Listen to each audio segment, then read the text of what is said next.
This video is brought to you by Miniature Market. Thousands of board games, miniatures, and paints, discount prices at miniaturemarket.com. Hey everybody, it's your old pal Rob. Today we are going to be looking at a game that is going live on Kickstarter October 1st. I have a prototype copy of it. I hope I don't butcher the name of it, but it's Vrahode Age of Prophecy. This is a prototype, and it's probably one of the best prototypes I have ever seen made, because it's off the charts. So we're going to go down and take a look at this, and then I'm going to come up and I'm going to talk more about this. And remember, October 1st on Kickstarter, you're going to want to check this out. So let's go down. I'm going to give you an overview of everything. During the Kickstarter, I think I'm going to try to do a little live playthrough to help them out. Let's go check this out for sure. So I'm not going to go over everything here, but I'm going to give you a basis of this. Now, the campaign goes live October 1st, and during that time, for the 30 days, I'm going to try to do like a mini playthrough. But I really wanted to get this done before, so you have an idea of what's going on. Now, the prototype comes with 8 different maps, okay, which is part of a story, and you're going to be playing through this story. It has a ton of replayability because it's unpredictable, okay, what'll happen. But you're going to read through the story, okay, and then depending on how many players it shows your enemy type. Then scenario B, okay, a conclusion, and then whatever rewards that you have. Everything's right here, okay. As you can see, you really don't need a ton of figures, okay? You know, this has been a big thing that's been going on, and I really believe this. And, you know, just having standees, I think, really helps. But, you know, the thing that really works is that as long as your hero and the big bosses are figures, I think it saves a lot, and you could put more into the story and make the story bigger. You always start on the cross swords. They always start on the red spot, and you know, depending on how many enemies and so forth and so on, you are going to read the story, and then you're going to go into battle. When you go into battle, you're going to be taking a thing called fatigue, okay? And just to kind of show you what's going on here, and these cards are beautiful. I mean, there is just some beautiful art on this that is just this really sets the mood, and I really like what it does. And for instance, I'm gonna be looking here. Okay, this is going to be the snake that we're going to be fighting. As you can see, the art match is there. Combat, you don't have to overdo combat, and I really like this about this game. Is that you're going to have 2 dice, okay? And what you're going to do is you're going to be rolling for successes. Now, it's the number of the creature and below on a d20 to get your success. So you roll, hey, I got a 6, no problem, boom, I beat that number. Now, what's the damage that I'm going to do? Well, here's where it gets really interesting, and I want to bring in another component of this that really, really, really shines, and that's the display for your character, because it is glorious. To have everything where you need it and perfected. And again, this is just a prototype version of this, okay? So any equipped items you have are over here, okay? And for my particular character, which is this dude here, again, beautifully done. And you have all these stats. You know, you're going to have your movement stats. You're going to have how much life you have. Body, which is if you get into a physical combat or a melee, you're going to use that number that the enemy is going to have to roll over. And if it is range, you're going to use focus. Then you have your body. Then you have your spirit, your mind, and presence. Okay, and those things are going to come into play here. So they can go up and down. They can also, and they got these very neat little dice that you can do, have negatives and pluses that you can add into. Okay, now, like I said, in attacking, you're going to take this number here, which is your base number of 5, okay? And then you're going to roll another die, which is basically your hit die. And it's 3. 3 plus the 5, which is your basic damage, is going to do 8. Okay, now what happens here? We're going to subtract 2, which is mitigation. Mitigation is basically your armor. Okay, so 2, that means you're going to do 6 damage. This thing can only take 5 damage. Boom, it's dead. It's just like that. Just like that in physical combat, okay? You have your movement value. You're going to have 2 actions. You can take a move. You can attack. You can do a range attack. You could do 2 range attacks. You could do 2 physical attacks. Just nice and easy on how you do things. You also, and I want to move this out of the way a little bit. Okay, also I want to show you on this thing, there is these little crystals in here. You are going to have certain skills that for your particular hero. For instance, this particular hero skills are body, okay? So these, depending on how many of these, they call them rule, I think it is. It's R-U-H-L. Okay, I'm a butcher. What can I tell you?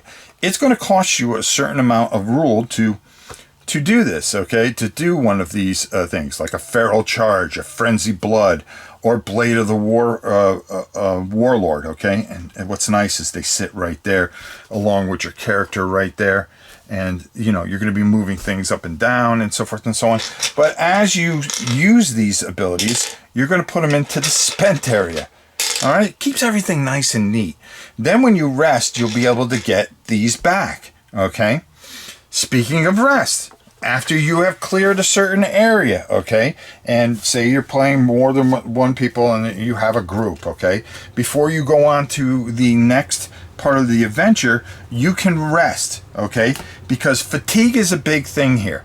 If your party, each player exceeds 10 fatigue, you're going to lose, okay? And the minute you go into battle, what's going to happen? You're going to get a fatigue point, okay? So you're going to be monitoring that on your thing here, okay? And once you get to 10, that's it. You're done, okay? Now, there's different things that can happen during fatigue. You know, as your fatigue goes up, you're going to get certain penalties. And that's very interesting. And I wanted to show you actually on the chart. This little rule book that they have just for this is just really well written. You wouldn't expect that a prototype would have such a well written thing. It kind of breaks everything down, shows you everything that you need to know, all the stuff that you're going to get with it, because you're going to get these wonderful, wonderful miniatures. And again, you know, your big villains, your heroes, okay, and then you're going to get a whole bunch of you know, different standees and stuff like that. Look at that dude, right? Okay, beautifully done. And you're going to be playing off these cards. Now, there's going to be a lot more, but they only give you a couple episodes here. So your fatigue here is going to do certain things to you, okay? And then you're going to have fatigue levels, okay? And you got to be careful of that. But when you go to rest to try to recover that fatigue, you're going to have this rest desk. You're going to have somebody on watch, okay?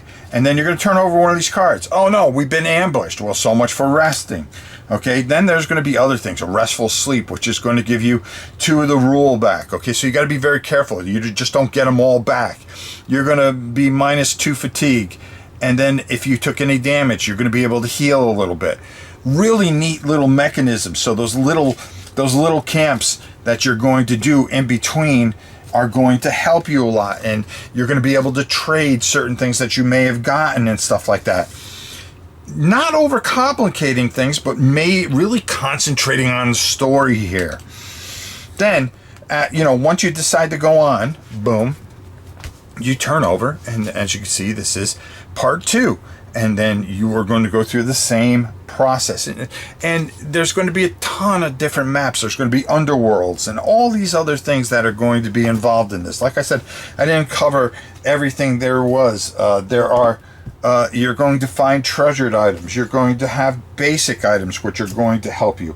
There are regional items, okay? Certain types of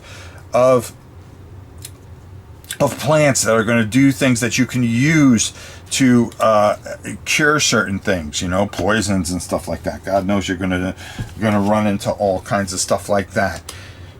This is something special, and I really feel that on October 1st that you need to go and check this out.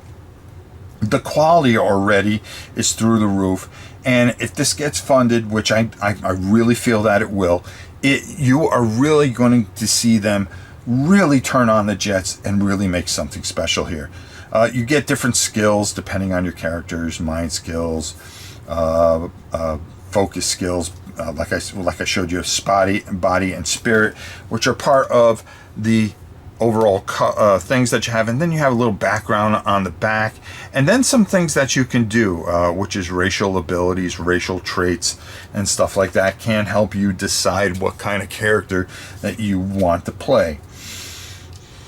This is something really, really good, and the reason I'm really behind this, okay, and really want to see this funded, is it doesn't try to reinvent the wheel. It doesn't try to overdo something or make it seem too smart. Oh, let me do something and make it complicated.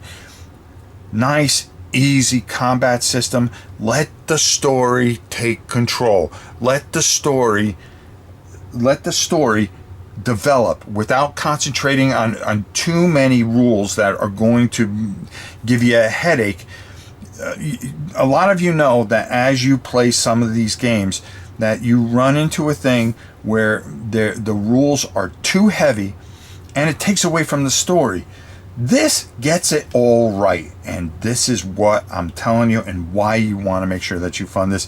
I'm going to talk more about this up top, and during the campaign we're going to do Bend the Trail. We'll do it here on the channel to help support and make sure that we push this over the finish line. Okay, Vrahode, let's go up top, and talk more about this wonderful game that's coming to Kickstarter October 1st. Age of Prophecy, Vrahode, just ridiculous.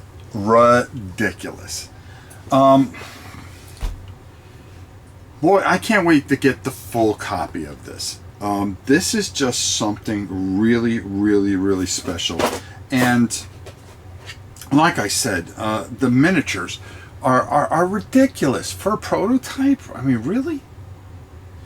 But what I really like about this, and what really hits home for me, is the dashboard. I like how it has the backpack where you can stuff everything into the side, how you can use your spell points, the rule. It's got that little dig out in it where you can just kind of move everything over, how it holds your cards. Everything's right in front of you, which I really like when I play, a very in-depth role-playing game, is keeping the game in front of you. These maps are just fantastic. I love how everything that you need is right there. It's right there, from the story to who you need to face, to the second scenario, to the conclusion, to okay, what happens next with the rewards. Boom, flip it over and go to work. All right, and the story continues. I've really found myself enjoying that. Another game that right now there's some miniatures, and then of course you have standees, but this is another game that brings you in that doesn't need 5,000 miniatures. I'm sure maybe they'll have something that says, hey, for this amount, there's an unlock goal for all miniatures. This game doesn't need all miniatures. You need your heroes, your big bosses, and then everybody else can, because the way the maps are and how perfect they are, and the art's beautiful. The art is ridiculous. Like I said, some things might change. I don't know as time goes, but this was clean. I read this book. It was clean. I think it was 30 pages long. Yeah, 30 pages long. It was clean. Everything was explained to you nice and easy. I was able to get into it, and the very basics and core of it. The combat, very easy to learn. Mitigation, you might as well say armor, but was fantastic how that all works out. The math works real easy, and it was very balanced. I really, really enjoyed this, and I'm telling you, go fund this, because I don't think this is one of those ones that you'll be disappointed in. I think this has the potential to be very, very, very good. And they only give you a couple of scenarios. They're supposed to be like a whole bunch more. So, they give you a partial, like a quarter of the, not even a quarter of the game from what they said. And I was just really impressed with it. I was impressed with the different characters. I only showed you one. Okay, all right. But I'm telling you, this is something special, and I can't wait for this to come out. This is going to fund. There's just no way it won't fund. Especially if you've seen this video, or some other people make videos on it, you're going to go, yeah, this is, I want this. Even the negative dice, the little black dice that has the different negatives, so you can keep track of things. I mean, just all the, when you do the little things, it really shows. And that's what this game does. It does all the little things right, and it is a home run. So definitely go fund this on Kickstarter, October 1st. You'll be seeing this beforehand. I'm not too sure how far beforehand, but I'm telling you, these people really seem to care what they're doing. There's a lot. I always talk about passion in making a game. There is a lot of passion and a lot of creativity. The story, it had me hooked, and even though there was only 8, and when I want to play more, I can't wait. I can't wait to finish this off. I mean, that's how exciting this is. Go check it out, October 1st, Kickstarter. Until next time, it's your old pal Rob. We'll see you soon, everybody.